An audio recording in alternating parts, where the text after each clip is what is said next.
I mean, I could tell I've never been homeless, but I could tell a pretty grim story of, being in my early 30s. My wife left me. She took my last $3,000 when she left. I had no job prospects. I was the golden boy when I was in high school. Everybody thought I was going to grow up and be a heart surgeon or something like that, and or a big lawyer or whatever. And I got into drugs when I was in my 20s, and just sort of had this tailspin. And I was approaching 40, and I had no money, no career, no relationships. Was depressed, was angry, and all of that. And it was really finding this same idea of focusing your mind on what you want, taking action, looking at other people who were creating whatever it was I wanted to create, and modeling what they were doing, modeling their way of thinking and acting.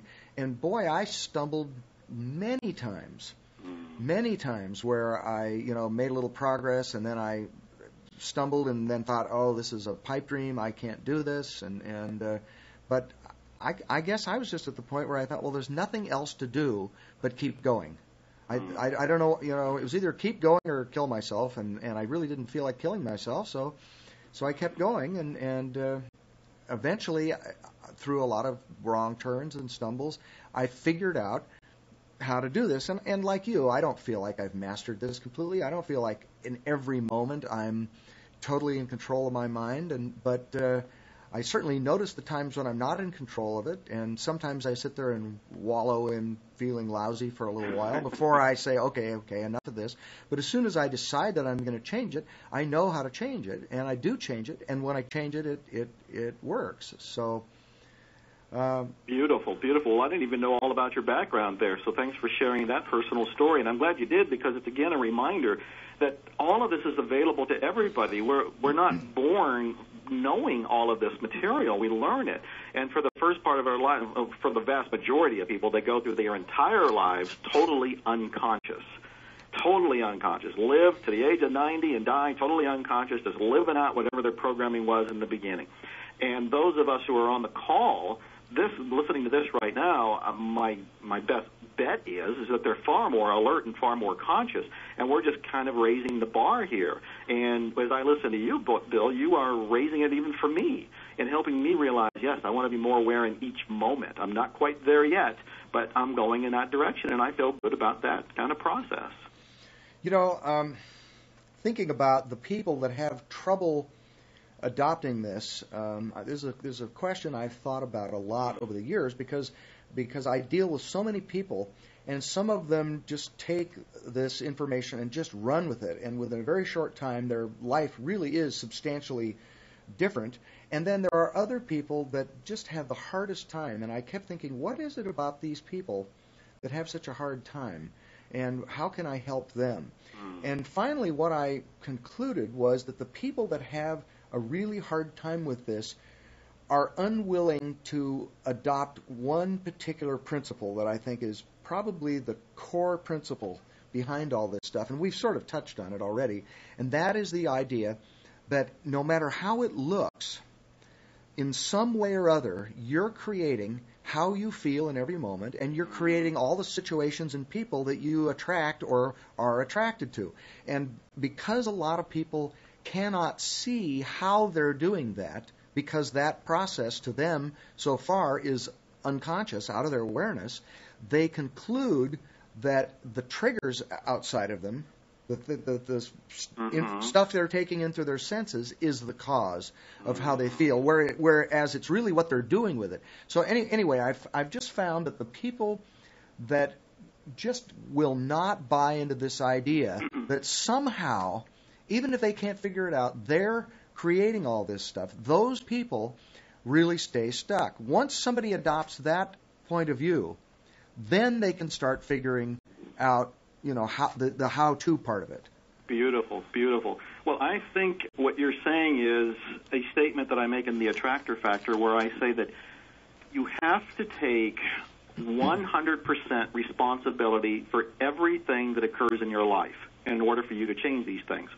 And that is the hardest thing for everybody to accept. And I have to admit, to myself, too. I'll give you a story that I've never told anybody. It just happened within the past few weeks. Of course, my ex-wife, who I was married to for 20-some years, best friend and everything, died last year, and it was a major event for me. This was my best friend, and we were married for 20-some years, and even though when we were separated, we were still best friends. We still stayed in contact and, every day talked or emailed or saw each other. And she died last October. So I would put her house on the market to sell, and it took forever to sell, and I was wondering, why isn't this selling? What is going on? Of course, I never looked within myself. I always looked at the outside circumstances, and I would find people to validate, oh, the market's a little bit tough right now. They're building new homes in the area, so the older homes don't sell as well. All of that kind of stuff was there. When I finally found a buyer, it took forever for this house to close, partly because the original owner of the house, this is fairly complicated, but when I first bought the house, it was owner finance. The original owner of the house did not want to sign any papers to release the house, even though he was going to get paid off if he signed. And I would look at that and go, no, why is he being a stubborn, you know what? Why is he being this guy? Always, again, looking outside. And I had to stop and ask myself, Joe, you're the guy who says everything in your life is being attracted to you because of you. You have to take 100% responsibility for everything that's happening instead of looking out there and blaming the previous owner, blaming the realtor, blaming the economy, blaming the housing market. Look at yourself, take responsibility, and say, okay, why don't you want to sell the house? I paused, looked within myself, and it's like, this is the last concrete reminder of my wife, and I didn't want to let it go. When I finally came to grips with that and said, okay, I'm never going to forget her, that's still going to be in my heart, it's going to be okay, I was able to sell the house 24 hours later. Wow. That's a great story. But taking responsibility even for myself, and I'm the guy standing up there as this, I don't know, an evangelist for the whole idea of the attractor factor and taking responsibility for your life and creating your own reality. And I'm admitting that it is incredibly difficult for us to take 100% responsibility for our lives because it is so incredibly easy to point outside and say, no, it's the president's fault, it's the economy's fault, it's a terrorist's fault, it's my spouse's fault, it's my dog's fault, it's, whoever's fault. That's easy to do, and that's not reality. That's the illusion. Right, exactly. That's it's what you do with all of that stuff inside that really makes the difference. Well, I noticed when you were telling that story, at a certain point in there, you asked yourself a question. Yes. And I sort of generalize this question that you asked and call it the magic question. And it starts with, how can I? And you started to add, I don't remember exactly what you said, but something about how can I figure out why I'm not able to sell this house or something. And when you said that, it just reminded me of the fact that a lot of people get stumped when they're trying to do this. Even, they're trying to figure out, how did I create this mess? And they don't start asking themselves those kinds of questions. And because people don't realize that when you ask yourself those kinds of questions, whether it's, how can I figure this out, or how can I, make 20 sales before next Friday, or how can I write a book, or how can I, whatever it is, when you ask yourself those questions and really get curious about the answers, I mean, really ask them. This is not just like parroting the words. It's really thinking, okay, how can I do this? There's a way to do this. I haven't figured it out yet. How can I do this? When you ask that, it does something inside your head that generates all kinds of ideas coming from inside of you. It may be attracting things psychically to you, for all I know. It certainly causes you to notice things that you overhear, or you walk through a bookstore and a book jumps off the shelf into your hands, or something. So I know that you think this way too. So give me your views on this whole idea. Absolutely. I'm glad you brought that up, because this is another it's a phenomenal technique, and it's the idea that your brain can be directed, and you can direct it by the questions you ask. Now, most people ask these negative questions that send them down the sewer. Right.